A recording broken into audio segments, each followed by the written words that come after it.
ఈరోజు మా కర్రీ ఏమో పన్నీరు, జీడిపప్పు కర్రీ. సో, మా అమ్మ ఏంటందంటే కొంచెం పన్నీర్ కోసియి అన్నదనమాట. సరే పన్నీర్ కోసేద్దాం అని చెప్పేసి ఆల్రెడీ సగం కోసేసాను. కోసేసే గుర్తొచ్చింది. అర్రే! వీడియో తీయడం మర్చిపోయాను అని చెప్పేసి అనుకున్నాను. సరే ఇంక చిన్న ముక్క ఉంది కదా! ఈ చిన్న ముక్కతో కంటిన్యూ చేసేద్దాం అనుకున్నాను. అనుకున్నాను గానీ సహకరించలేదు ఈ పన్నీరు. సరిగ్గా రాలేదు. సర్లే పోన్లే ఏటి ఏదో ఒక ముక్కలు అవుతున్నాయి కదా! అని చెప్పేసి అనుకున్నాను. అండ్ మీలో ఎంతమందికి ఈ పన్నీర్ అంటే ఇష్టము? అండ్ ఈ పన్నీర్ కోసే ముందు కొంచెం ఫ్రిడ్జ్‌లో నుంచి బయట తీసి పెడితే పన్నీర్ అనేది ముక్కలు టప్ టప్ టప్ మని పడిపోతాయన్నమాట. చక్కగా ఈజీగా కోసేయొచ్చు. సరే పన్నీర్ కోస్తానికి ఈలోపు బెడ్‌షీట్లు అని చెప్పేసి అరిసారు.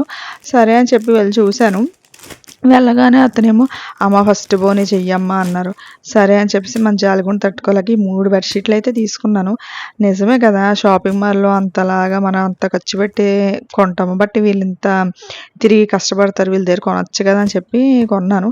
అయినా వాళ్ళు ఏసీ ఛార్జీలు అవన్నీ మన మీద వేసేస్తారు. సబ్స్క్రైబ్ చేసుకో